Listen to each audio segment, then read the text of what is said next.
어머님, 저 이번에 마트 행사 끝나면 하루 쉬어요. 바다 바람이라도 쐬러 가시죠. 30년간 시장에서 반찬 가게를 운영하며 홀로 두 딸을 키운 정영자. 큰 사위 진우는 늘 다정하게 챙겨주는 고마운 사람이었습니다. 그런데 바다로 향하던 그날, 딸 소은의 다급한 전화 한 통. 엄마, 지금 당장 내려! 그 사람 엄마 속였어! 믿었던 사위의 진짜 얼굴은 과연 무엇이었을까요? 안녕하세요. 여러분의 이야기를 대신 전해드리는 인생은 지금입니다. 오늘도 깊은 감정이 담긴 한 편의 인생 이야기를 전해드릴게요. 구독과 좋아요는 저희에게 큰 힘이 됩니다. 그럼 이야기 시작합니다. 봄날 아침의 전통시장은 언제나 활기찬 소리로 가득합니다. 정영자는 오늘도 새벽 5시에 일어나 반찬가게 문을 열었습니다. 30년째 같은 자리, 같은 시간에 문을 여는 일상이지만 지겹다고 생각한 적은 없었죠. 오히려 이 시장이 정영자에게는 삶의 전부였습니다. 영자 언니, 오늘도 일찍 나왔네요. 옆 가게 미순이가 인사를 건넵니다. 정영자는 환하게 웃으며 답했습니다. 그럼 손님들이 기다리시는데 늦을 수가 있나? 정영자의 반찬 가게는 시장에서도 소문난 맛집이었습니다. 직접 담근 김치며 정성스레 무친 나물들, 그리고 집에서 먹는 것처럼 담백한 조림 반찬들까지 모두 정영자의 손끝에서 탄생한 작품들이었죠. 가게 한편에는 작은 사진 한 장이 걸려 있었습니다. 남편과 함께 찍은 마지막 사진입니다. 25살에 결혼해서 35살에 홀로 되었으니 벌써 30년이 흘렀습니다. 두 딸을 키우느라 정신없이 살다 보니 어느새 65살이 되어버렸죠. 어머님, 일찍 나오셨네요. 따뜻한 목소리가 들려왔습니다. 큰 사위 박진우였습니다. 진우는 매주 토요일마다 시장에 들러 정영자를 도왔습니다. 처음엔 딸 소은이 보낸 거라 생각했지만 나중에 알고 보니 진우가 스스로 나서서 도와주는 것이었죠. 아이고, 진우 왔구나. 오늘 마트 쉬는 날이야? 네, 어머님. 제가 좀 도와드릴게요. 진우는 말없이 무거운 김치통을 들어 올렸습니다. 44살의 나이답지 않게 착실하고 듬직했죠. 정영자는 그런 사위를 보며 흐뭇한 미소를 지었습니다. 진우는 참 특별한 사위였습니다.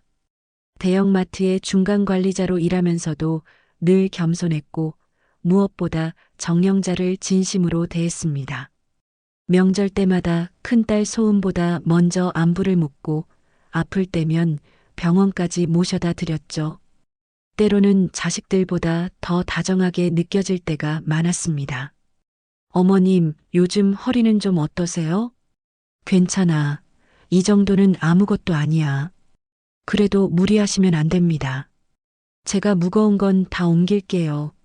진우는 능숙하게 가게 일을 도왔습니다. 김치통을 정리하고 반찬 그릇들을 닦고 손님들에게 인사도 건넸죠. 시장 사람들도 진우를 좋아했습니다. 영자 언니는 복도 많아. 사위가 이렇게 극진하니 말이야.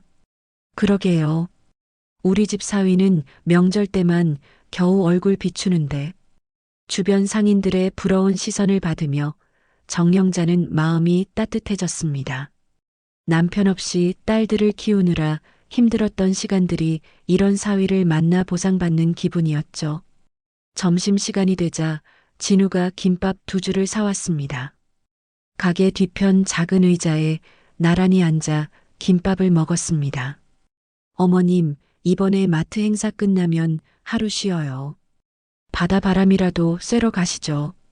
갑작스러운 제안에 정영자는 김밥을 먹다 말고 진우를 바라봤습니다. 바다? 갑자기 웬 바다야? 어머님이 예전에 말씀하신 거 기억나요. 젊었을 때 아버님이랑 동해 바다 가서 회 먹었던 이야기요. 그때가 제일 행복했다고 하셨잖아요. 정영자는 놀랐습니다. 그 이야기를 한 게 벌써 1년도 넘었는데 진우가 기억하고 있다니요. 그런 옛날 이야기까지 기억하고 있었어? 당연하죠. 어머님 이야기는 다 기억해요. 이번에 제가 모시고 갈게요. 동해 바다 가서 싱싱한 회도 드시고 바닷바람도 쐬고 오세요. 진우의 눈빛은 진심으로 가득했습니다. 정영자는 가슴 한편이 뭉클해졌죠. 소은이는 뭐라고 하니? 걔가 허락하겠어? 소은이한테는 제가 이야기할게요. 어머님은 그냥 편하게 다녀오시면 됩니다. 정영자는 오랜만에 설렘을 느꼈습니다. 바다라니 정말 오랜만이었죠. 남편과 마지막으로 갔던 그 바다. 그때의 추억이 아직도 생생한데 이제는 사위와 함께 가게 되다니요.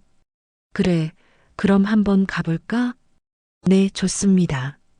다음 주 토요일 어떠세요? 제가 아침 일찍 모시러 올게요. 진우의 얼굴에 환한 미소가 번졌습니다. 정영자도 덩달아 기분이 좋아졌죠.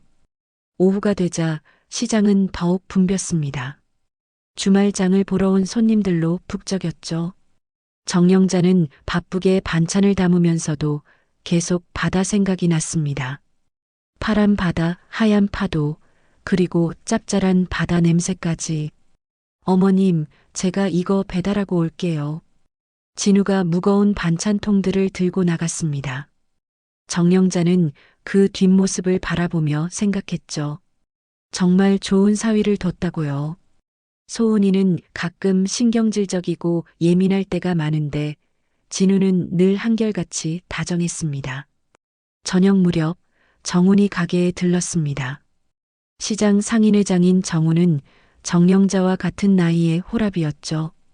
몇 년 전부터 은근히 정영자에게 관심을 보였지만 정영자는 늘 선을 그었습니다. 영자 씨, 오늘도 수고 많았어요. 회장님도 수고하셨어요. 저녁은 드셨어요? 같이 국밥이라도 한 그릇 할까요? 아니에요. 전 집에 가서 먹을게요. 정우는 아쉬운 표정을 지었지만 더 이상 강요하지 않았습니다. 정영자는 그런 정훈이 고마우면서도 부담스러웠죠. 해가 지고 가게 문을 닫을 시간이 되었습니다. 진우가 정리를 도와주고 집까지 바래다 주겠다고 했지만 정영자는 혼자 가겠다고 했습니다. 어머님, 정말 혼자 가실 거예요? 그럼 혼자 갈 수 있어. 너도 피곤할 텐데 얼른 집에 가봐. 네, 그럼 조심해서 들어가세요. 다음 주 토요일 잊지 마세요. 진우가 환하게 웃으며 손을 흔들었습니다. 정영자도 손을 흔들며 답했죠. 집으로 가는 길 정영자는 오늘 하루를 되돌아봤습니다. 평범한 토요일이었지만 왠지 특별하게 느껴졌죠. 아마도 바다 약속 때문일 겁니다. 30년 만에 다시 가는 동해 바다. 가슴이 두근거렸습니다. 집에 도착해 현관문을 열자 조용한 정적이 정영자를 맞았습니다. 작은 원룸이지만 정영자에게는 충분한 공간이었죠. 간단히 저녁을 해먹고 TV를 켰습니다. 뉴스에서는 좋은 날씨가 계속될 거라고 했습니다. 침대에 누워 천장을 바라보며 정영자는 다시 바다를 떠올렸습니다. 남편과 함께 걸었던 해변, 함께 먹었던 회, 그리고 함께 봤던 일출. 이제는 혼자가 아니라 사위와 함께 가게 되었지만 그래도 좋았습니다. 오히려 진우와 함께라서 더 편안할 것 같았죠. 핸드폰이 울렸습니다. 작은 딸 민정이었습니다. 엄마, 잘 지내?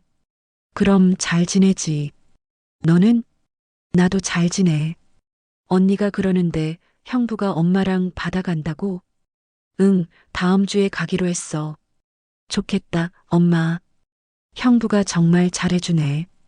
부럽다. 민정이의 목소리에는 진심 어린 부러움이 묻어났습니다. 정영자는 흐뭇하게 웃었죠. 전화를 끊고 다시 누웠습니다. 창밖으로 봄바람이 불어왔습니다. 커튼이 살랑거렸죠. 정영자는 그 바람 소리를 들으며 잠이 들었습니다. 꿈속에서는 벌써 파란 바다가 펼쳐져 있었습니다. 월요일 아침 정영자는 평소보다 일찍 잠에서 깼습니다.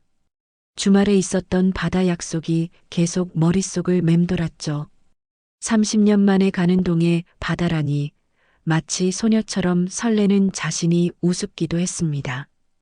가게 문을 열자마자 단골 손님들이 찾아왔습니다.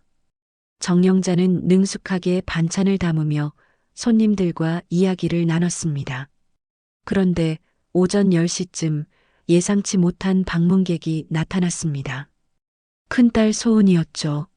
엄마. 소은의 목소리는 평소와 달랐습니다. 날카롭고 차가웠죠. 정영자는 반찬을 담던 손을 멈추고 딸을 바라봤습니다. 소은아, 무슨 일이야? 회사는?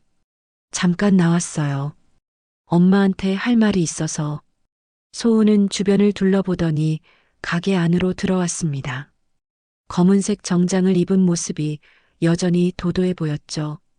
41살의 나이에도 젊어 보이는 딸이 자랑스러우면서도 왠지 낯설게 느껴질 때가 있었습니다. 엄마, 요즘 남편이랑 너무 자주 통화하는 거 아니야? 갑작스러운 질문에 정영자는 당황했습니다. 통화?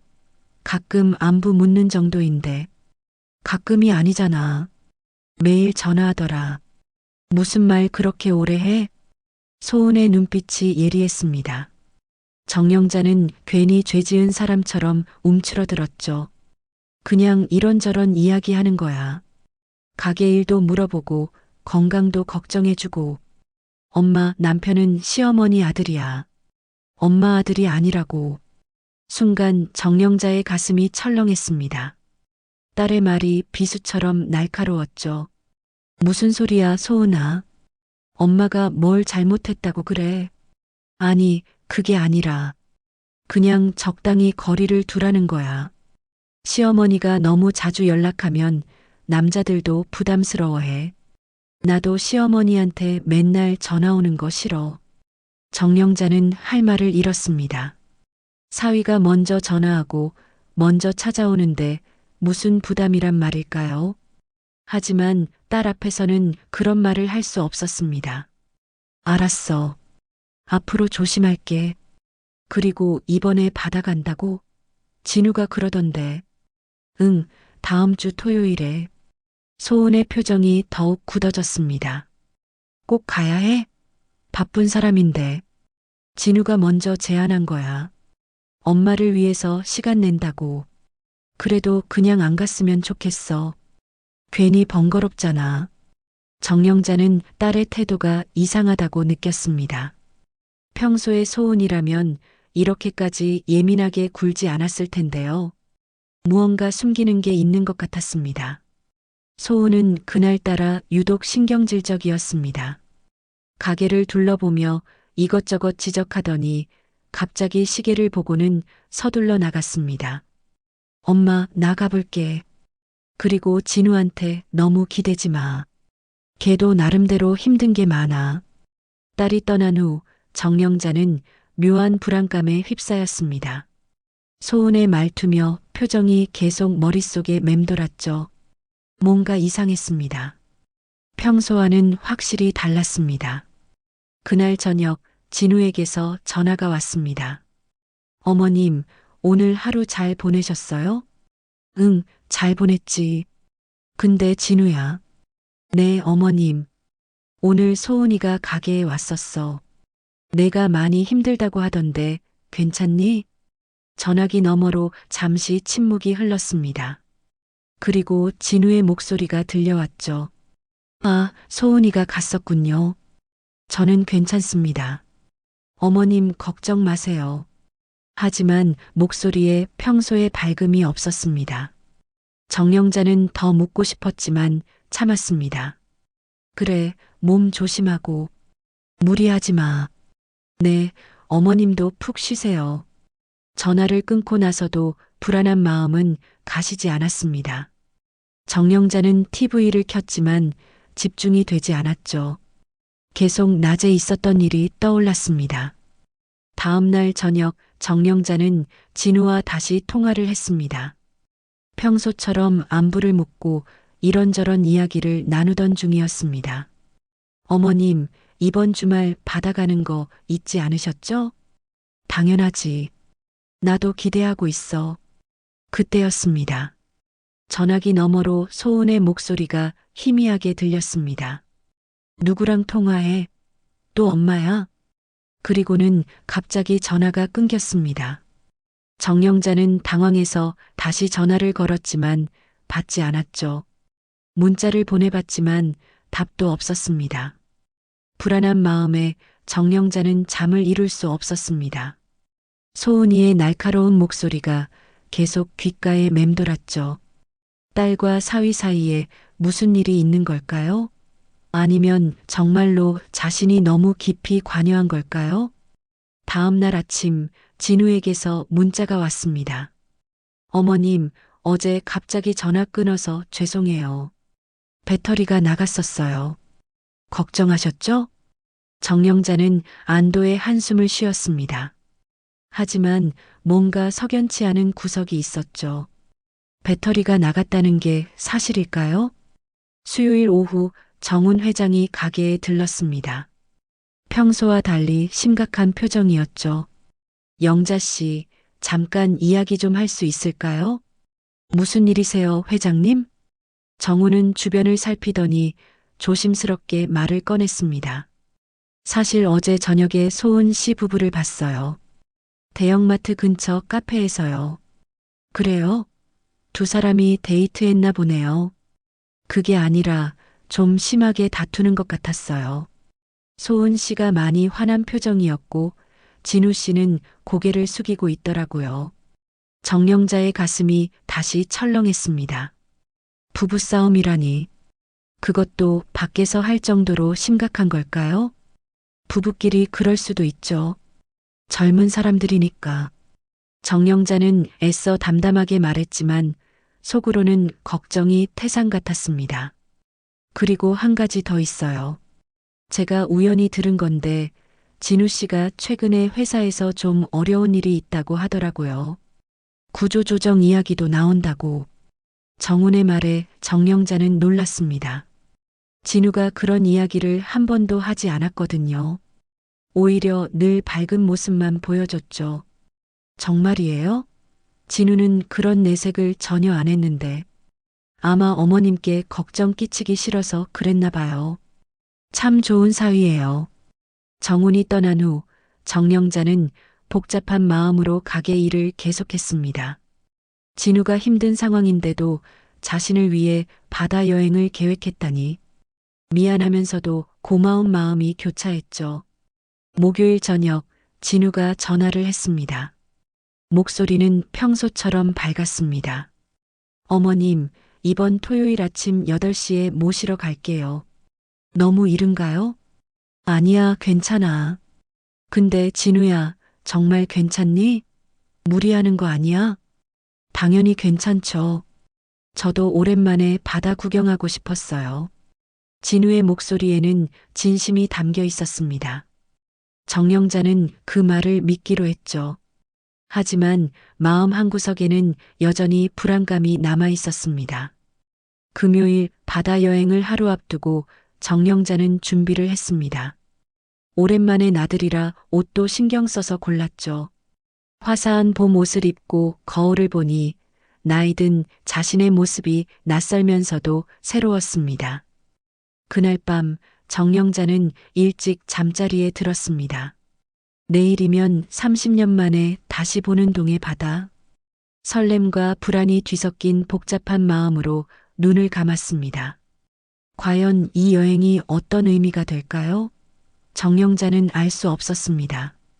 토요일 아침 7시 30분 정영자는 이미 준비를 마치고 현관 앞에서 기다리고 있었습니다. 화사한 연보라색 카디건에 편안한 면바지를 입었죠.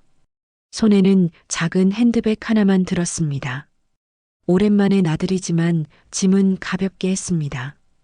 정확히 8시 진우의 검은색 SUV가 도착했습니다. 차에서 내린 진우는 평소보다 더 환하게 웃고 있었습니다. 흰색 셔츠에 네이비색 재킷을 입은 모습이 단정했죠. 어머님 기다리셨어요? 일찍 나와 계셨네요. 아니야, 나도 방금 나왔어. 진우가 조수석 문을 열어주었습니다. 정영자는 고마운 마음으로 차에 올랐죠. 차 안에는 은은한 향기가 났습니다. 진우가 미리 방향제를 준비한 모양이었습니다. 어머님, 안전벨트 매셨죠? 그럼 출발할게요. 차가 천천히 움직이기 시작했습니다. 이른 아침이라 도로는 한산했죠. 창밖으로 봄 햇살이 따사롭게 내리쬐고 있었습니다. 정영자는 오랜만에 느끼는 여유로움에 마음이 편안해졌습니다. 날씨가 정말 좋네요. 어머님 모시고 가는 날이라 하늘도 덥는가 봐요. 그러게. 이렇게 화창한 날은 정말 오랜만이야. 시내를 벗어나자 차창 밖 풍경이 달라지기 시작했습니다. 빌딩 숲 대신 푸른 들판과 산이 나타났죠. 정영자는 그 풍경을 보며 마음이 탁 트이는 기분이었습니다. 어머님, 라디오 틀까요? 아니면 조용히 가는 게 좋으세요? 조용히 가자. 이렇게 너랑 이야기하는 게 더 좋아. 진우가 다정하게 미소 지었습니다. 정영자는 그런 사위가 참 고마웠죠. 1시간쯤 달렸을까요? 진우가 휴게소에 차를 세웠습니다. 어머님, 잠깐 쉬었다 갈까요? 화장실도 가시고 커피도 한잔 하시죠. 휴게소는 주말이라 사람들로 북적였습니다. 진우는 정영자의 팔을 살짝 잡아주며 안내했죠. 그 세심한 배려에 정영자는 또 한 번 감동했습니다. 커피를 들고 벤치에 앉아 잠시 쉬었습니다. 따뜻한 봄바람이 불어왔죠. 어머님, 피곤하지 않으세요? 전혀 안 피곤해. 오히려 기분이 좋아. 다행이에요. 저도 이렇게 어머님이랑 나들이 하니까 정말 좋네요.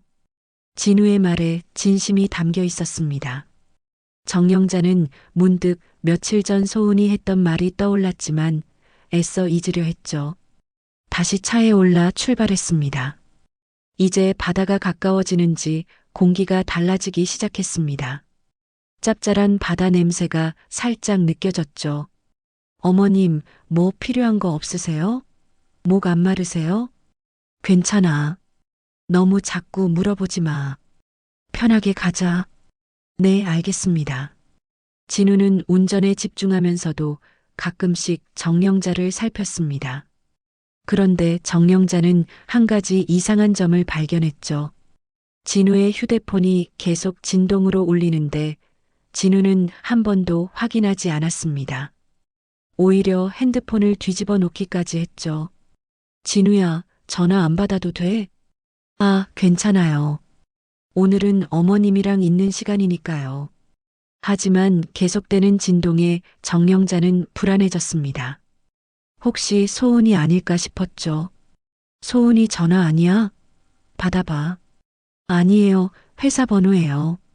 오늘은 쉬는 날인데 왜 자꾸 연락하는지. 진우의 대답이 어색하게 들렸지만 정영자는 더 이상 묻지 않았습니다. 잠시 후 진우가 이야기를 꺼냈습니다. 어머님, 제가 처음 어머님 만났던 날 기억나세요? 그럼 어떻게 잊겠어. 소은이가 데려왔지. 떨리던 표정이 아직도 생생해. 저도 정말 떨렸어요. 소은이가 어머님 이야기를 워낙 많이 해서 무서운 분인 줄 알았거든요. 두 사람은 추억을 더듬으며 웃었습니다. 첫 만남, 첫 명절, 첫 생신상. 하나하나가 소중한 기억들이었죠. 어머님이 해주신 묵은지찜, 아직도 그 맛이 그립습니다. 세상에서 제일 맛있었어요. 그래, 이번 주말에 한 통 담아줄게. 소은이는 매운 거 못 먹는다고 안 해주는데 내가 좋아한다니 기쁘네. 정말요? 감사합니다. 어머님 손맛은 정말 최고예요. 진우의 칭찬에 정영자는 기분이 좋아졌습니다. 누군가 자신의 음식을 그리워한다는 게 이렇게 행복한 일인지 새삼 느꼈죠.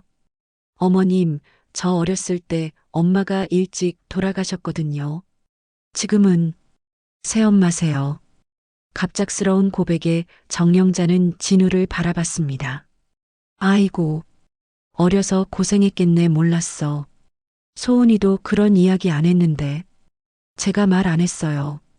그래서 그런지 어머님이 더 특별하게 느껴져요.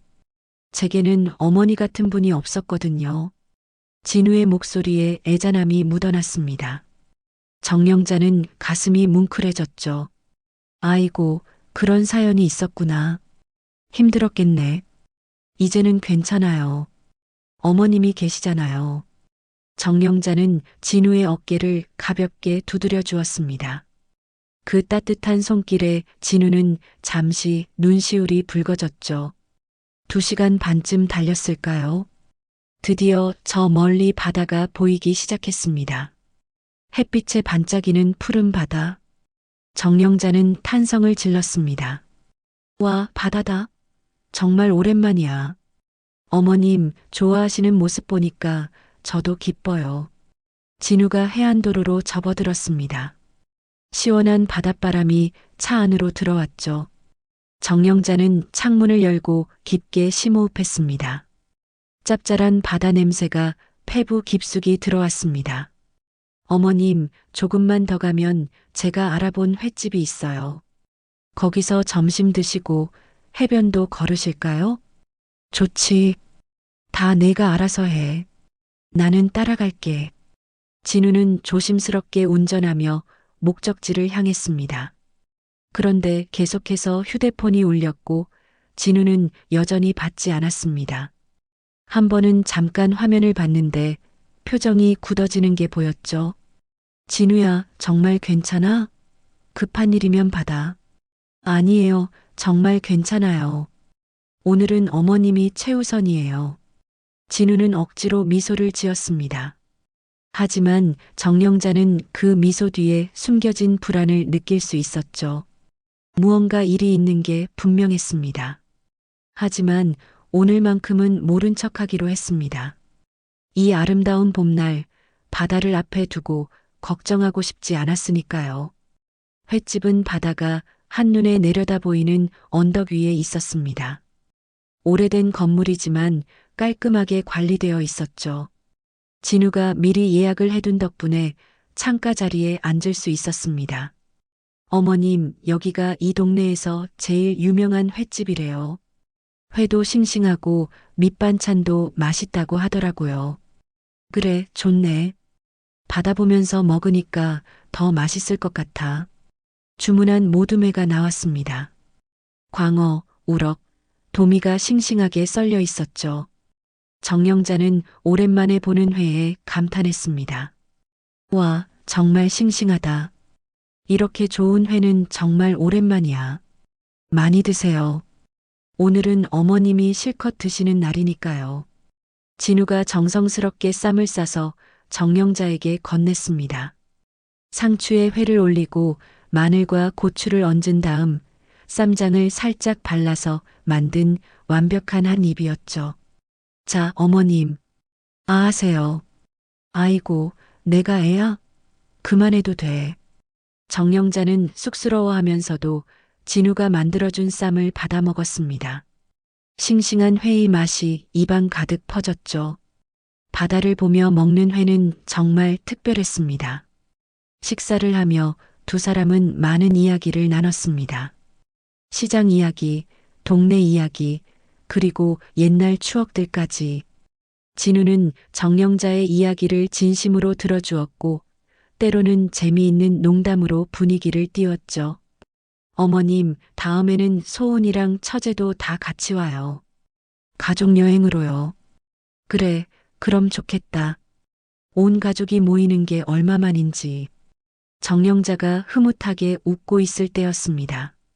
갑자기 정영자의 핸드폰이 울렸죠. 화면을 보니 소은이었습니다. 여보세요? 엄마, 지금 어디야? 소은의 목소리는 다급했습니다. 평소의 차분함은 온데간데 없었죠. 진우랑 바다 가는 길이야. 아니, 이미 와서 밥 먹고 있어. 뭐, 진짜 갔어? 지금 당장 내려. 그 사람 옆에서 떨어져. 정령자는 당황했습니다. 소은의 목소리에는 공포에 가까운 감정이 담겨 있었죠. 무슨 소리야? 왜 그래? 엄마, 제발 내 말 들어. 그 사람 엄마 속였어. 지금 가면 안 돼. 순간 횟집 안의 모든 소리가 사라진 것 같았습니다. 정령자는 떨리는 손으로 핸드폰을 쥐고 있었죠. 맞은편에 앉은 진우는 여전히 온화한 표정으로 정령자를 바라보고 있었습니다. 소은아, 무슨 말을 하는 거야? 좀 진정하고 천천히 설명해. 엄마, 진우가 회사에서 해고됐어. 한 달 전에. 그런데 계속 출근하는 척했어. 그리고 엄마 모르게 대출도 받았고. 정령자의 손이 떨리기 시작했습니다. 하지만 진우 앞에서 티를 낼 수는 없었죠. 그게 무슨, 그뿐만이 아니야. 어제 집에서 서류를 발견했는데 엄마 명의로 된 보험 서류가 있었어. 엄마가 정신이 없다고 요양원에 입원시켜야 한다고 써 있었어. 정령자는 숨이 막히는 것 같았습니다. 믿을 수 없는 이야기였죠. 그토록 다정했던 진우가 자신을 속였다니. 엄마, 듣고 있어? 지금 당장 그 사람한테서 떨어져. 위험해. 진우가 조용히 물었습니다. 무슨 일 있어요? 그 말이 오히려 더 무서웠습니다. 정령자는 떨리는 목소리로 대답했죠. 아니야, 소은이가 뭐 물어볼 게 있대. 잠깐만. 정령자는 자리에서 일어났습니다. 화장실에 간다고 했죠. 진우는 고개를 끄덕이며 기다리겠다고 했습니다. 그 평온한 모습이 더욱 섬뜩하게 느껴졌습니다. 화장실에 들어간 정령자는 다시 소은에게 전화했습니다. 소은아, 정말이야? 내가 확실히 본 거야? 엄마, 내가 거짓말하겠어? 서류도 다 있어. 그리고 방금 경찰에도 신고했어. 엄마가 어디 있는지 말해줘. 정령자는 거울에 비친 자신의 창백한 얼굴을 보았습니다. 겨우 몇 분 사이에 삶이 무너지는 기분이었죠. 동해야. 동해 어디 횟집인데. 알았어. 거기서 절대 움직이지 마. 그리고 그 사람 차 타지 마. 알았지? 무슨 소리야? 왜 그래? 엄마, 제발 내 말 들어. 그 사람 엄마 속였어. 지금 가면 안 돼. 순간 횟집 안의 모든 소리가 사라진 것 같았습니다. 정령자는 떨리는 손으로 핸드폰을 쥐고 있었죠. 맞은편에 앉은 진우는 여전히 온화한 표정으로 정령자를 바라보고 있었습니다. 소은아, 무슨 말을 하는 거야? 좀 진정하고 천천히 설명해. 엄마, 진우가 회사에서 해고됐어. 한 달 전에. 그런데 계속 출근하는 척했어. 그리고 엄마 모르게 대출도 받았고. 정령자의 손이 떨리기 시작했습니다. 하지만 진우 앞에서 티를 낼 수는 없었죠. 그게 무슨, 그뿐만이 아니야. 어제 집에서 서류를 발견했는데 엄마 명의로 된 보험 서류가 있었어. 엄마가 정신이 없다고 요양원에 입원시켜야 한다고 써 있었어. 정령자는 숨이 막히는 것 같았습니다. 믿을 수 없는 이야기였죠. 그토록 다정했던 진우가 자신을 속였다니. 엄마, 듣고 있어? 지금 당장 그 사람한테서 떨어져. 위험해. 진우가 조용히 물었습니다. 무슨 일 있어요? 그 말이 오히려 더 무서웠습니다. 정령자는 떨리는 목소리로 대답했죠. 아니야, 소은이가 뭐 물어볼 게 있대. 잠깐만. 정령자는 자리에서 일어났습니다. 화장실에 간다고 했죠. 진우는 고개를 끄덕이며 기다리겠다고 했습니다. 그 평온한 모습이 더욱 섬뜩하게 느껴졌습니다. 화장실에 들어간 정령자는 다시 소은에게 전화했습니다. 소은아, 정말이야? 내가 확실히 본 거야? 엄마, 내가 거짓말하겠어? 서류도 다 있어. 그리고 방금 경찰에도 신고했어. 엄마가 어디 있는지 말해줘. 정영자는 거울에 비친 자신의 창백한 얼굴을 보았습니다. 겨우 몇 분 사이에 삶이 무너지는 기분이었죠. 동해야. 동해 어디 횟집인데. 알았어. 거기서 절대 움직이지 마. 그리고 진우랑 차 타지 마. 알았지? 전화를 끊고 정영자는 한참을 화장실에 서 있었습니다. 다리가 떨려서 걸을 수가 없었죠. 믿었던 사람에게 배신당한 충격이 너무 컸습니다. 겨우 마음을 추스르고 자리로 돌아왔습니다. 진우는 여전히 미소 띤 얼굴로 기다리고 있었죠. 어머님 괜찮으세요? 안색이 안 좋아 보이는데. 응, 갑자기 속이 좀 안 좋네. 그럼 차 마시고 좀 쉬실까요? 아니면 바로 해변으로 갈까요? 바람 쐬면 나아질 거예요. 진우의 걱정 어린 목소리. 진심인지 연기인지 알 수 없었습니다. 정영자는 떨리는 마음을 감추려 애썼죠. 잠깐만 앉아있자. 금방 나아질 거야. 그때 진우의 핸드폰이 또 울렸습니다. 이번에는 진우도 당황한 표정으로 전화를 받았죠. 여보세요? 아, 소은이구나. 진우의 표정이 점점 굳어졌습니다. 무슨 말을 듣는지 얼굴이 창백해졌죠. 그게 무슨 소리야? 나는. 하지만 말을 끝내지 못했습니다. 소은이 일방적으로 전화를 끊은 모양이었죠.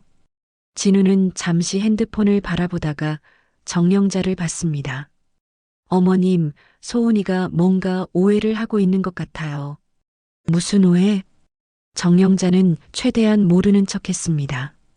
진우는 한숨을 쉬며 말했죠. 제가 회사에서 일이 있었는데 소은이한테 아직 말 못했거든요. 그걸 알고 화가 난 것 같아요.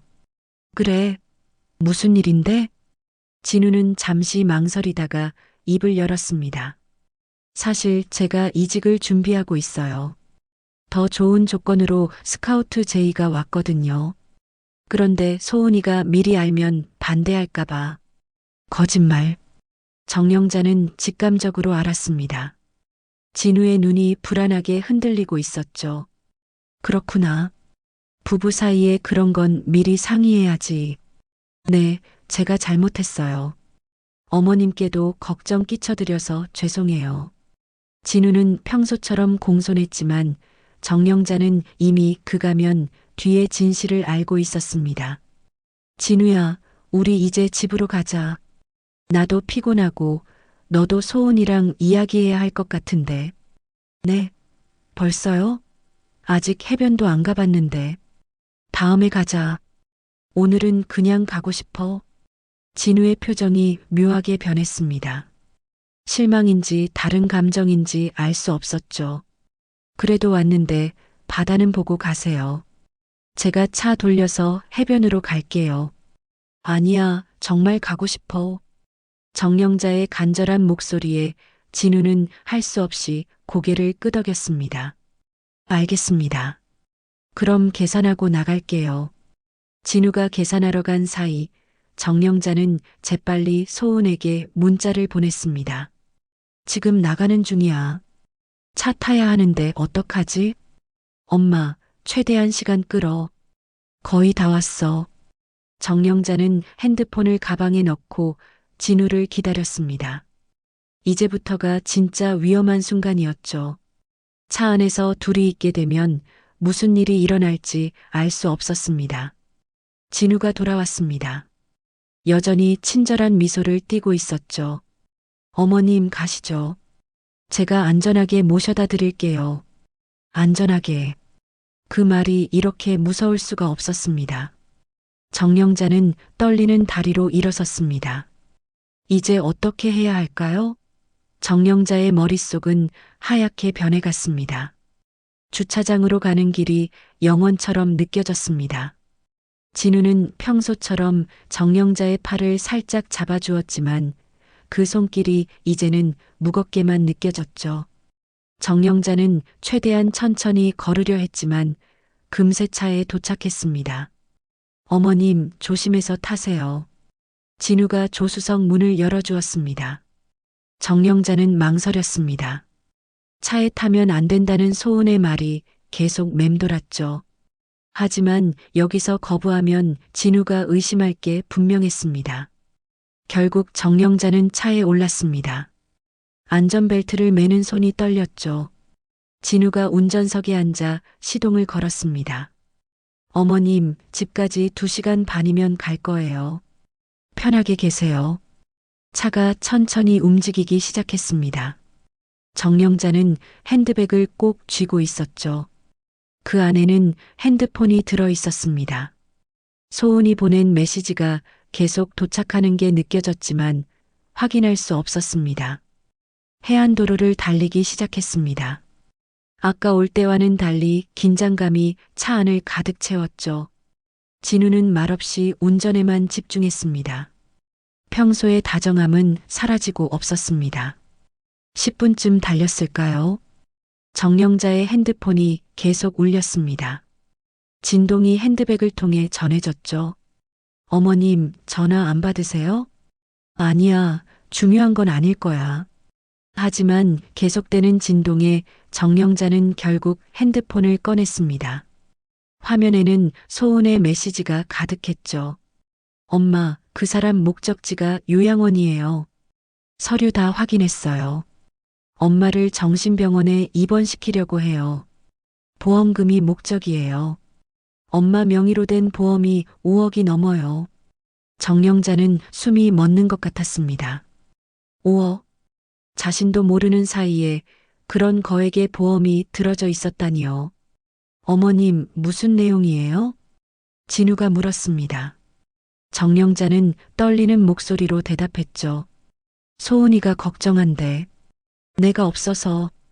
그럼 전화 한번 하시죠. 안심시켜 드려야죠. 진우의 목소리가 평소와 달랐습니다. 차갑고 계산적이었죠. 정영자는 직감적으로 알았습니다. 진우가 뭔가 눈치챘다는 것을요. 갑자기 진우가 핸들을 꺾었습니다. 해안도로에서 벗어나 산길로 접어들었죠. 진우야, 이 길이 맞아? 올 때랑 다른 것 같은데. 지름길이에요. 이쪽으로 가면 30분은 단축할 수 있어요. 거짓말. 정영자는 확신했습니다. 하지만 어떻게 해야 할지 몰랐죠. 차는 점점 깊은 산길로 들어갔습니다. 인적이 드문 길이었죠. 정영자는 공포를 느꼈습니다. 진우야, 그냥 큰 길로 가자. 나 멀미가 나는 것 같아. 조금만 참으세요. 금방이에요. 진우의 목소리에는 이제 아무런 감정이 없었습니다. 그저 차갑기만 했죠. 정영자는 슬그머니 안전벨트에 손을 올렸습니다. 혹시 모를 상황에 대비해야 했죠. 그때 진우가 말했습니다. 어머님, 소은이가 뭐라고 했어요? 별거 아니야. 그냥 걱정돼서 그런가 봐. 거짓말하지 마세요. 다 알고 계시잖아요. 순간 차 안의 공기가 얼어붙었습니다. 진우가 본색을 드러낸 것이죠. 무슨 말이야, 진우야.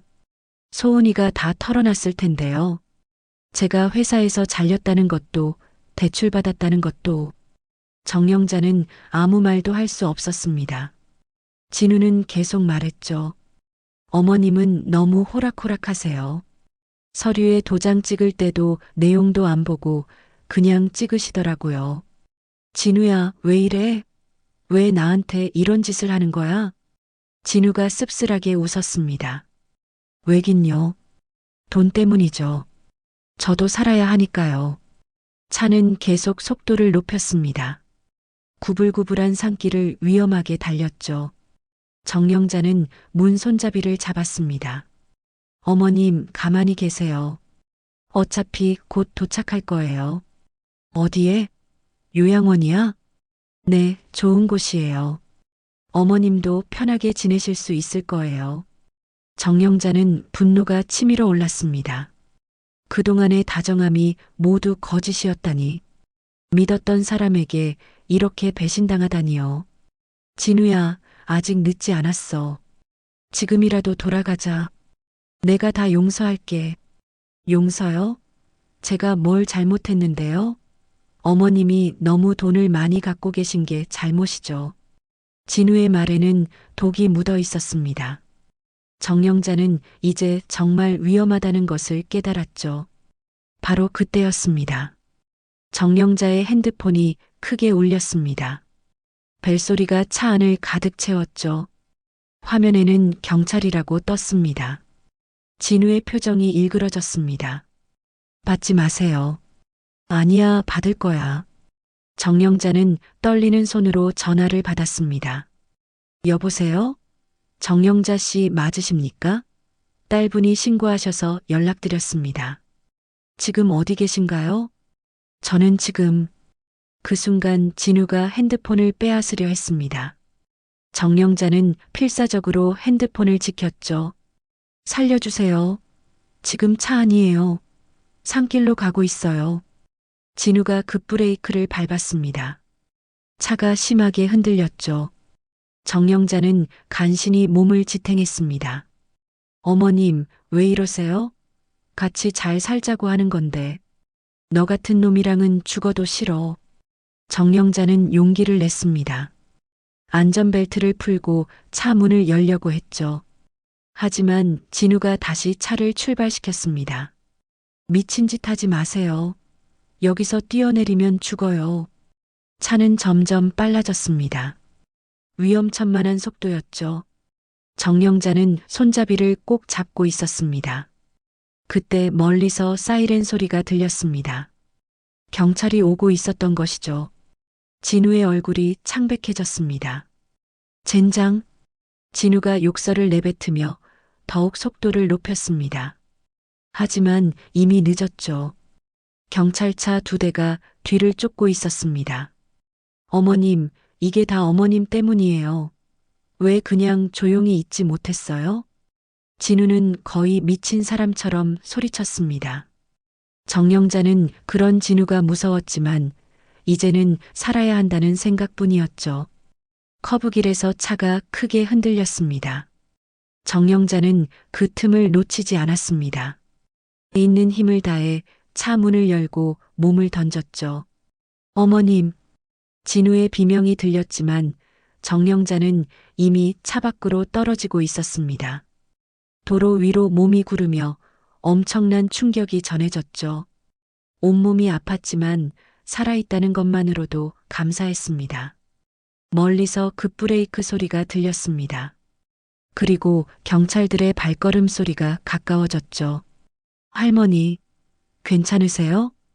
젊은 경찰관이 정영자에게 달려왔습니다. 정영자는 간신히 고개를 끄덕였죠. 진우는? 그 사람은? 도망치다가 잡혔습니다. 이제 안전해요. 구급차가 오고 있으니 조금만 참으세요. 정영자는 그제야 안도의 한숨을 쉬었습니다. 온몸이 아팠지만 마음은 오히려 편안해졌죠. 악몽 같은 시간이 끝났으니까요. 하늘을 올려다보니 여전히 파란 하늘이 펼쳐져 있었습니다. 봄날의 하늘은 이토록 평화로운데 사람의 마음은 왜 이리 추악할까요? 정영자는 눈을 감았습니다. 멀리서 구급차 사이렌 소리가 들려왔습니다. 구급차의 흔들림 속에서 정영자는 희미하게 의식을 유지하고 있었습니다. 하얀 천장이 흐릿하게 보였다가 사라지기를 반복했죠. 귓가에는 의료진들의 다급한 목소리가 들렸습니다. 혈압이 떨어지고 있습니다. 수액더 열어주세요. 병원까지 버텨야 해요. 정영자는 눈을 감았습니다. 온몸이 불타는 것처럼 아팠지만 이상하게도 마음은 편안했죠. 살아있다는 것, 그것만으로도 감사했습니다. 응급실에 도착했을 때 소은이 먼저 와 있었습니다. 헝클어진 머리에 번진 화장, 평소의 완벽한 커리어 우먼의 모습은 온데간데 없었죠. 엄마, 엄마. 소은의 울음소리가 응급실을 가득 채웠습니다. 정영자는 딸의 손을 잡고 싶었지만 팔에 힘이 없었죠. 영자 씨, 정신 차리세요. 지금 검사 들어갑니다. 의사가 정령자를 검사실로 데려갔습니다. 엑스레이, CT, MRI까지 끝없는 검사가 이어졌죠. 그 사이 소은은 복도에서 하염없이 울고 있었습니다. 언니, 엄마가 어떻게 됐어? 민정이도 불이 나게 달려왔습니다. 해외 출장 중이었는데 소식을 듣고 바로 귀국했다고 했죠. 미안해, 민정아. 다 내 잘못이야. 진우 그놈이 이런 놈인 줄 알았으면. 언니 잘못 아니야. 누가 알았겠어. 그 인간이 그런 쓰레기인 줄.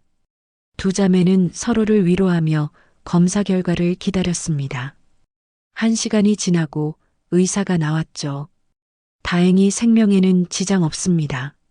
늑골 2개가 골절됐고 온몸에 타박상이 심하지만 장기 손상은 없어요. 정말요? 정말 괜찮은 거예요? 네, 기적적으로 큰 부상은 피했습니다. 하지만 나이를 고려하면 회복에 시간이 걸릴 겁니다. 소은과 민정은 안도의 한숨을 쉬었습니다. 최악의 상황은 피한 것이죠. 병실로 옮겨진 정령자는 천천히 의식을 회복했습니다. 눈을 뜨니 두 딸이 침대 옆에 앉아 있었죠. 엄마. 소은의 눈가는 퉁퉁 부어 있었습니다. 민정도 울다 지친 얼굴이었죠. 너희들 왜 이렇게 울어? 나 안 죽었잖아. 정령자의 농담에도 딸들은 울음을 멈추지 못했습니다. 엄마, 정말 미안해. 다 내가 남편을 잘못 봐서. 무슨 소리야? 내 잘못이 아니야. 그 사람이 나쁜 거지. 정령자는 힘겹게 손을 들어 소은의 머리를 쓰다듬었습니다. 딸의 죄책감이 느껴져 마음이 아팠죠. 엄마, 내가 좀 더 빨리 알았더라면. 됐어. 지나간 일 가지고 자책하지 마. 중요한 건 지금 다 끝났다는 거야. 그때 병실 문이 열리고 정훈 회장이 들어왔습니다. 손에는 과일 바구니를 들고 있었죠. 영자 씨.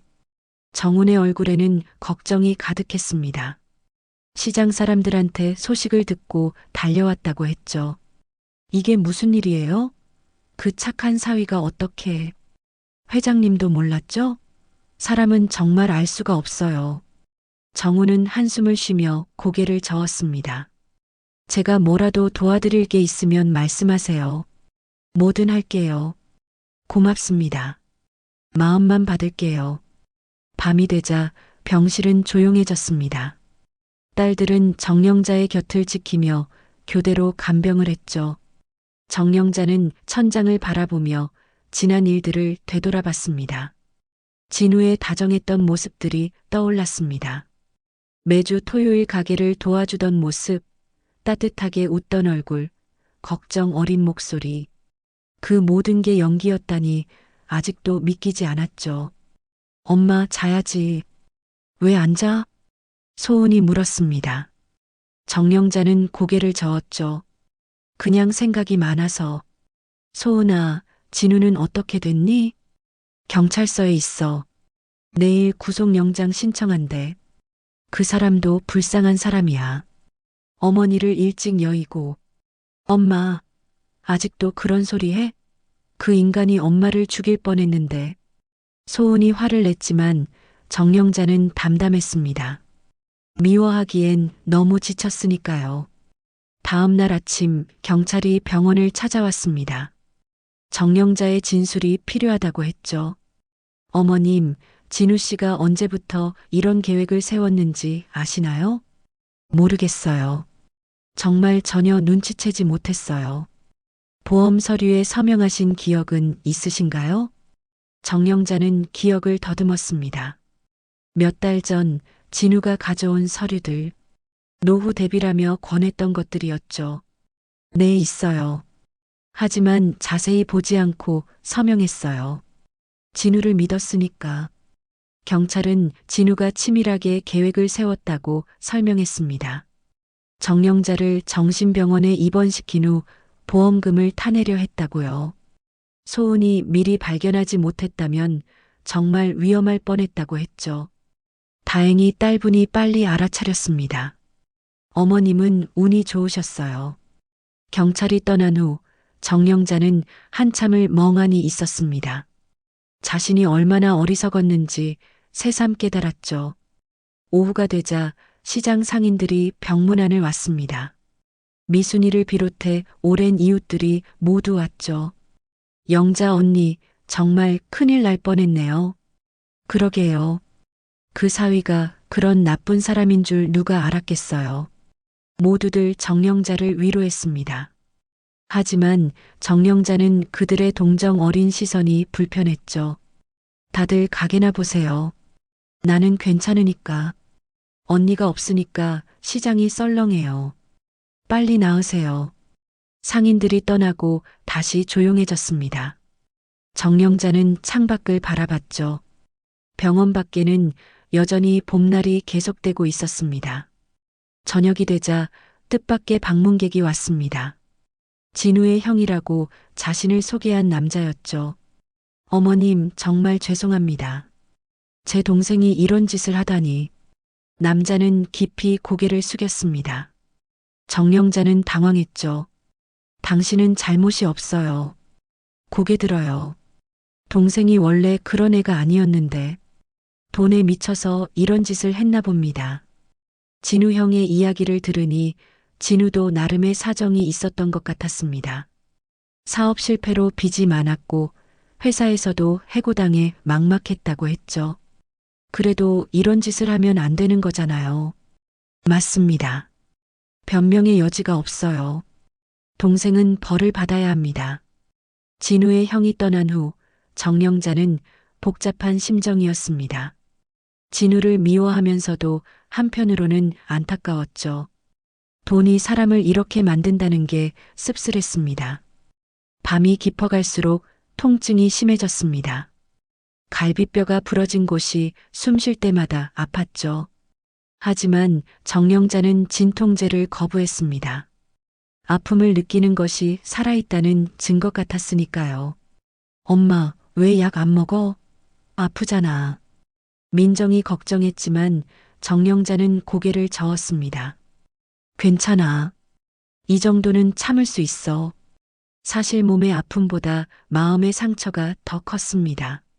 믿었던 사람에게 배신당한 충격은 쉽게 아물 것 같지 않았죠. 새벽녘 정령자는 꿈을 꾸었습니다. 남편과 함께 갔던 동에 바다가 나왔죠. 파란 바다와 하얀 모래사장, 그리고 젊은 날의 자신과 남편이 손을 잡고 걷고 있었습니다. 꿈에서 남편이 말했습니다. 영자야, 혼자서도 잘 살았구나. 고생 많았어. 정령자는 꿈속에서 울었습니다. 그리고 눈을 떴을 때 베개가 젖어 있었죠. 2달이 흘렀습니다. 정령자는 완전히 회복되어 퇴원했고 다시 시장으로 돌아왔죠.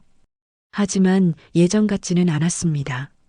사람들을 대하는 게 조심스러워졌고 웃음도 줄었습니다. 오늘은 진우의 첫 공판이 있는 날이었습니다. 정령자는 망설이다가 법원에 가기로 했죠. 소은과 민정은 반대했지만 정령자는 직접 확인하고 싶었습니다. 진우가 어떤 표정으로 법정에 서는지를요. 엄마, 꼭 가야 해? 그 인간 얼굴 볼 필요 없잖아. 가야 해. 내 눈으로 확인해야 이 일을 끝낼 수 있을 것 같아. 법원 앞은 이른 아침부터 사람들로 붐볐습니다. 정령자는 소은과 함께 법정으로 들어갔죠. 방청석에 앉아 기다리는 동안 긴장이 됐습니다. 잠시 후 재판이 시작됐습니다. 그리고 진우가 들어왔죠. 수의를 입은 모습이 초라해 보였습니다. 한때는 그렇게 단정하고 깔끔했던 사람이 이렇게 변했다니요. 진우의 눈이 잠깐 정령자를 향했습니다. 하지만 곧 고개를 숙였죠. 부끄러운지 미안한지 알 수 없는 표정이었습니다. 검사가 공소사실을 읽기 시작했습니다. 피고인 박진우는 피해자 정령자를 속여 거액의 보험에 가입시킨 후 정신병원에 강제 입원시켜 보험금을 편취하려 했습니다. 하나하나 죄목이 읽힐 때마다 정령자의 가슴이 아팠습니다. 그 다정했던 사위가 이런 계획을 세웠다는 게 아직도 믿기지 않았죠. 또한 피고인은 피해자를 차에 태운 채 위협 운전을 하여 상해를 입혔습니다. 진우의 변호인이 일어났습니다. 피고인은 경제적 어려움으로 인해 판단력이 흐려진 상태였습니다. 깊이 반성하고 있으며 반성한다고요? 갑자기 소은이 소리쳤습니다. 법정이 술렁였죠. 그 인간이 우리 엄마를 죽일 뻔했는데 반성이요? 웃기지 마세요. 재판장이 정숙을 명령했습니다. 소은은 울분을 삼키며 자리에 앉았죠. 정령자는 가만히 진우를 바라봤습니다. 고개를 숙인 채 한마디도 하지 않는 진우. 무슨 생각을 하고 있을까요? 피고인, 할 말이 있습니까? 재판장의 질문에 진우가 천천히 고개를 들었습니다. 그리고 정령자를 바라봤죠. 어머니. 법정이 조용해졌습니다. 진우의 목소리는 떨리고 있었죠. 정말 죄송합니다. 변명의 여지가 없습니다. 진우가 깊이 고개를 숙였습니다. 하지만 정령자는 아무런 감정을 느끼지 못했죠. 이미 마음이 식어버렸으니까요. 피고인은 왜 이런 일을 저질렀습니까? 돈 때문이었습니다. 빚에 쫓기고 직장도 잃고 막막했습니다. 그때 어머니를 보니 진우가 말을 멈췄습니다. 그리고 다시 입을 열었죠. 어머니는 제게 너무 따뜻하셨어요. 진짜 어머니처럼 대해주셨죠. 그래서 더 쉽게 생각했나 봅니다. 다 가질 수 있다고. 그래서 속였다는 겁니까? 네. 죄송합니다. 어머니의 선의를 이용했습니다. 정령자는 진우의 고백을 들으며 씁쓸했습니다. 자신의 다정함이 오히려 화를 불렀다니요. 재판이 계속됐습니다. 증거들이 제시되고 증인들이 나왔죠. 정령자도 증인석에 섰습니다. 진우 씨가 평소에 어떤 사람이었나요? 다정하고 자상한 사위였습니다. 그래서 전혀 의심하지 못했죠. 보험 서류에 서명할 때 강요가 있었나요? 아니요. 저를 위한 거라고 해서 믿고 서명했습니다. 정령자는 담담하게 진실을 말했습니다. 과장하지도 축소하지도 않았죠. 그날 차 안에서 무슨 일이 있었나요? 진우가 본색을 드러냈습니다. 저를 요양원에 데려간다고 했죠. 그래서 차에서 뛰어내렸습니다. 법정에 있던 사람들이 숨을 죽였습니다. 65살의 노인이 달리는 차에서 뛰어내렸다는 게 얼마나 위험한 일인지 모두 알았으니까요. 많이 다치셨죠? 네. 하지만 살아있어서 감사했습니다. 정령자의 담담한 대답에 방청석에서 흐느끼는 소리가 들렸습니다. 시장 사람들이 와 있었던 것이죠. 증인 신문이 끝나고 정령자는 자리로 돌아왔습니다. 소은이 정령자의 손을 꼭 잡았죠. 엄마, 힘들었지? 이제 거의 끝났어. 마지막으로 진우가 최후 진술을 했습니다. 저는 인간으로서 해서는 안 될 일을 했습니다. 어머니의 사랑을 이용해 배신했습니다. 그 죗값은 달게 받겠습니다. 진우가 정령자를 향해 깊이 고개를 숙였습니다. 어머니, 정말 죄송합니다. 용서는 바라지 않습니다. 다만 건강하게 오래 사세요. 재판이 끝났습니다. 진우는 법정을 나가며 한 번 더 정령자를 돌아봤죠. 그 눈빛에는 후회와 미안함이 가득했습니다. 법원을 나오며 정령자는 깊은 한숨을 내쉬었습니다. 이제 정말 끝이구나 싶었죠. 엄마, 이제 그 인간 잊어. 우리는 우리대로 잘 살면 돼. 소은의 말에 정령자는 고개를 끄덕였습니다. 하지만 쉽게 잊히지는 않을 것 같았죠. 집으로 돌아오는 길 정훈 회장에게서 전화가 왔습니다. 영자 씨, 재판 어떠셨어요? 끝났어요. 이제 다 끝났어요. 수고하셨어요. 저녁이라도 같이 드실래요? 위로라도 해드리고 싶은데 정영자는 잠시 망설이다가 거절했습니다. 고맙지만 오늘은 혼자 있고 싶어요. 정우는 아쉬워했지만 정영자의 마음을 이해한다고 했죠. 집에 돌아온 정영자는 거실에 앉아 한참을 멍하니 있었습니다. TV도 켜지 않고 그저 조용히 앉아 있었죠. 문득 서랍장 위의 사진이 눈에 들어왔습니다.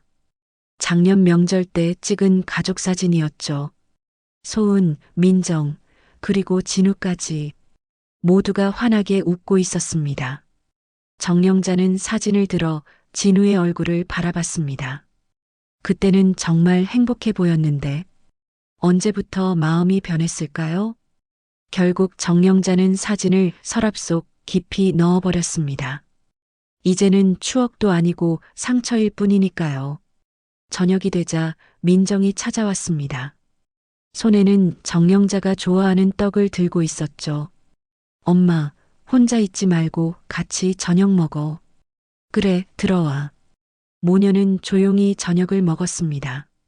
민정이 애써 분위기를 밝게 하려 했지만 어색한 침묵이 계속됐죠. 엄마, 미안해. 갑자기 민정이 말했습니다. 뭐가 미안해? 내가 해외에 있어서 엄마를 제대로 못 챙겼잖아. 언니한테만 맡겨두고. 무슨 소리야? 내가 뭘 잘못했다고. 정영자는 민정의 머리를 쓰다듬었습니다. 두 딸 모두 자책하는 모습이 안타까웠죠. 앞으로는 자주 올게. 엄마 혼자 두지 않을 거야. 그러지 마. 내일 하면서 가끔 얼굴만 보여도 충분해. 그날 밤 정영자는 일찍 잠자리에 들었습니다. 하지만 쉽게 잠이 오지 않았죠. 창밖으로 달빛이 들어왔습니다. 정영자는 그 달빛을 보며 생각했습니다. 이제부터 어떻게 살아가야 할까? 사람을 믿는다는 게 이렇게 무서운 일인 줄 이제야 알았으니 앞으로는 어떻게 해야 할까? 하지만 답은 없었습니다. 그저 하루하루 살아가는 수밖에. 정영자는 눈을 감았습니다. 내일도 시장에 나가 반찬을 팔아야 하니까요. 삶은 계속되니까요. 여름이 지나고 가을이 왔습니다. 정영자는 여전히 매일 새벽 5시에 일어나 시장으로 향했죠. 사건 이후 몇 달이 흘렀지만 시장 사람들은 여전히 정영자를 조심스럽게 대했습니다. 동정 어린 시선이 부담스러웠지만 정영자는 아무렇지 않은 척했죠. 오늘도 평소처럼 반찬 가게 문을 열었습니다. 깻잎, 콩나물, 시금치 나물을 가지런히 진열하고 김치통을 정리했죠. 손님들이 하나둘 찾아오기 시작했습니다. 영자 씨, 오늘도 일찍 나왔네요. 그럼요, 장사는 부지런해야죠. 정영자는 밝게 웃으며 반찬을 담아주었습니다. 예전의 환한 웃음은 아니었지만 그래도 웃으려고 노력했죠. 점심시간이 가까워질 무렵 정훈 회장이 가게로 왔습니다. 요즘 부쩍 자주 찾아오는 편이었죠. 영자 씨, 점심은 드셨어요? 아직이에요. 손님들 오시는 시간이라. 그럼 제가 김밥이라도 사올게요. 같이 드시죠. 정훈은 정영자의 대답을 기다리지 않고 김밥을 사러 갔습니다. 정영자는 그런 정훈이 고마우면서도 부담스러웠죠. 하지만 이제는 거절하는 것도 미안해서 그냥 두었습니다. 영자 씨, 요즘 혼자 계시기 힘들지 않으세요? 김밥을 먹으며 정훈이 조심스럽게 물었습니다. 뭐가 힘들어요? 원래 혼자였는걸요. 그래도 이제는 좀 외로우실 것 같아서. 정훈의 눈빛에는 진심 어린 걱정이 담겨 있었습니다. 정영자는 그 눈빛을 피했죠. 회장님, 저는 괜찮아요. 그러니까 너무 신경 쓰지 마세요. 정훈은 더 이상 말하지 않았습니다. 하지만 떠나면서도 걱정스러운 표정을 감추지 못했죠. 오후가 되자 소은이 가게에 들렀습니다. 퇴근 후에 들른 모양이었죠. 예전과 달리 이제는 자주 찾아왔습니다. 엄마, 오늘 피곤하지 않아? 괜찮아. 너는 일 끝났니? 응. 엄마 얼굴 보고 가려고. 소은은 가게 구석에 앉아 정영자가 일하는 모습을 지켜봤습니다. 예전에는 바쁘다고 잠깐 들렀다가 가기 일쑤였는데 이제는 오래 머물렀죠. 소은아, 나 때문에 일 지장 없니? 뭐가? 엄마가 더 중요하지. 그 말에 정영자는 가슴이 따뜻해졌습니다. 사건 이후로 소은과의 사이가 오히려 가까워진 것 같았죠. 엄마, 이번 주말에 민정이랑 같이 외식하자. 맛있는 거 먹으러 가자. 그래, 좋지. 정영자는 고개를 끄덕였습니다. 가족과 함께하는 시간이 이제는 더 소중하게 느껴졌으니까요. 저녁 무렵 단골 손님 한 분이 찾아왔습니다. 팔순이 넘은 할머니였죠. 영자야, 요즘 잘 지내니? 네, 어르신. 잘 지내요. 그 일 있고 나서 많이 힘들었지? 이제는 좀 괜찮아? 할머니의 따뜻한 말에 정영자는 눈시울이 붉어졌습니다. 네, 이제 괜찮아요. 다 지나간 일이니까요. 그래, 잘 생각했어. 과거에 매여 있으면 안 돼. 앞으로 살 날이 더 많은데. 할머니는 정영자의 손을 꼭 잡아주었습니다.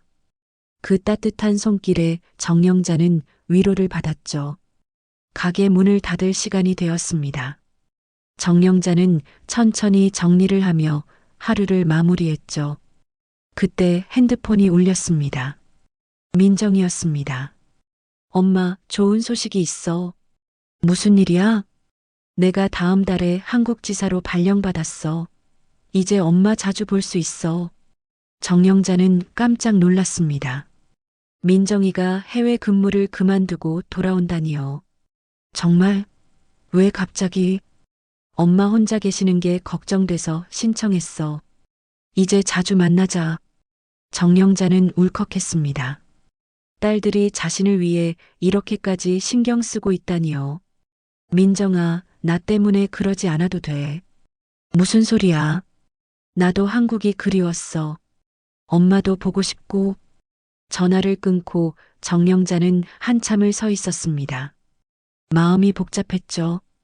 고맙기도 하고 미안하기도 했습니다. 집으로 돌아가는 길, 정영자는 시장 골목을 천천히 걸었습니다. 30년째 걷는 이 길이 오늘따라 새롭게 보였죠. 불 꺼진 가게들, 셔터 내린 상점들.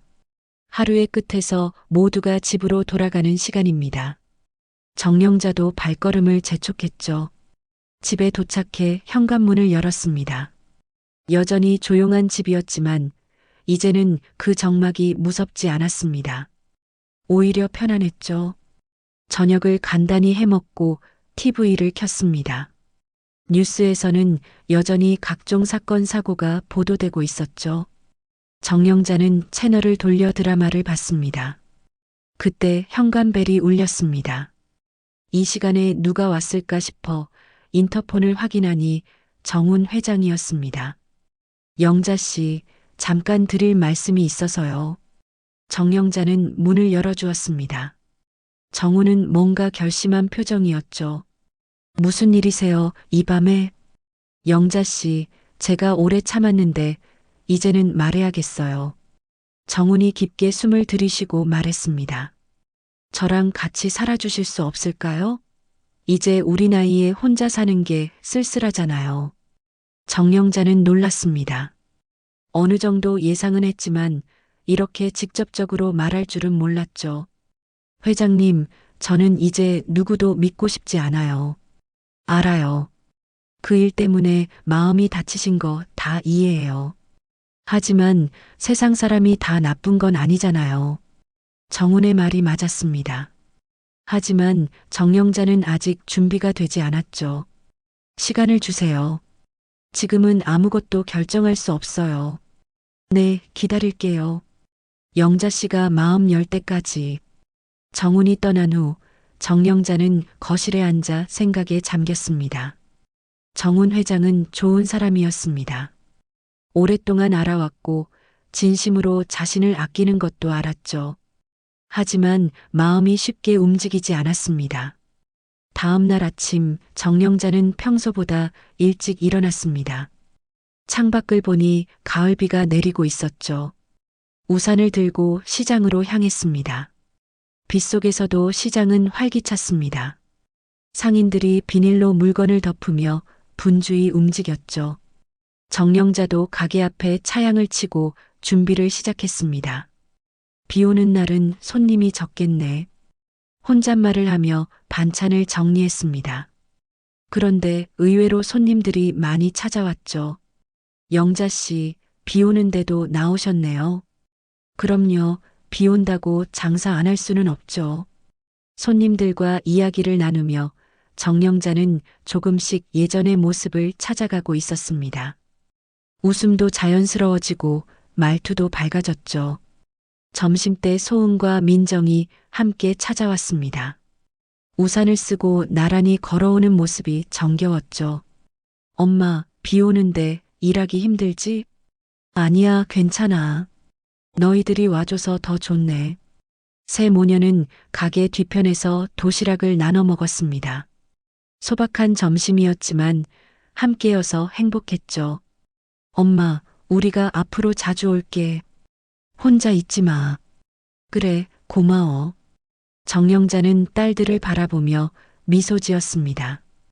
비록 힘든 일을 겪었지만 그로 인해 가족의 소중함을 더 깊이 깨달았으니까요. 오후가 되자 비가 그쳤습니다. 구름 사이로 햇빛이 비치기 시작했죠. 정영자는 젖은 차양을 거두며 하늘을 올려다봤습니다. 바다는 다녀오셨어요? 갑자기 들려온 목소리에 정영자는 돌아봤습니다. 정훈 회장이었죠. 응, 다녀왔어. 아주 깊은 바다였지. 정영자의 대답에 정훈은 고개를 끄덕였습니다. 그 의미를 알아들은 것 같았죠. 이제는 잔잔한 호수 같은 곳도 가보는 게 어때요? 글쎄요. 아직은 바다가 더 좋은 것 같아요. 두 사람은 서로를 바라보며 미소 지었습니다. 말하지 않아도 통하는 게 있었죠. 해가 지고 가게 문을 닫을 시간이 되었습니다. 정영자는 오늘 하루를 되돌아봤죠. 평범한 하루였지만 소소한 행복이 있었습니다. 집으로 가는 길 정영자는 문득 깨달았습니다. 상처는 아직 아물지 않았지만 그래도 살아가고 있다는 것을, 그리고 곁에는 여전히 자신을 아끼는 사람들이 있다는 것을요. 핸드폰이 울렸습니다. 민정이었죠. 엄마, 다음 주에 이사 오면 엄마가 좋아하는 막걸리 사갈게. 그래, 기다릴게. 전화를 끊고 정영자는 발걸음을 재촉했습니다. 내일도 일찍 일어나 가게 문을 열어야 하니까요. 삶은 계속됩니다. 때로는 배신당하고 때로는 상처받지만 그래도 계속 살아가는 것이죠. 정영자는 이제 그것을 받아들일 수 있었습니다. 집에 도착해 현관문을 열며 정영자는 생각했습니다. 사람은 믿는 게 아니라 알아보는 거라는 걸 이제는 안다고. 하지만 그렇다고 모든 사람을 의심하며 살 수는 없다는 것도 알게 되었죠. 거실 탁자 위에는 오늘 아침에 쓰다 만 일기장이 놓여 있었습니다. 정영자는 펜을 들어 마저 썼습니다. 오늘도 무사히 하루를 보냈다. 비가 와서 손님은 적었지만 딸들이 와서 좋았다. 내일은 날씨가 맑다고 한다. 김치를 새로 담가야겠다. 그리고 정훈 회장님께도 조금은 마음을 열어볼까 한다.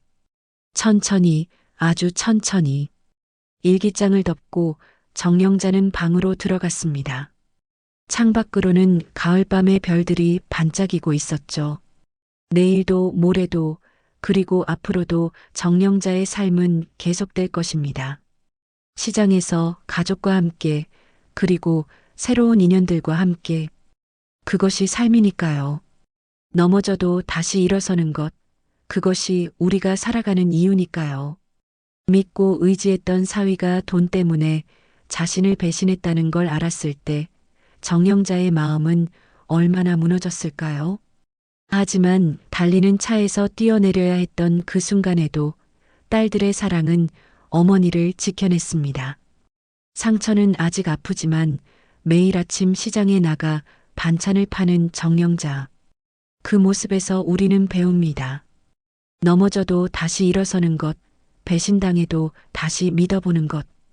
그게 바로 우리가 살아가는 힘이라는 걸요. 당신의 인생은 지금도 충분히 아름답습니다. 오늘 이야기에 공감하셨다면 구독과 좋아요, 그리고 댓글로 마음을 나눠주세요.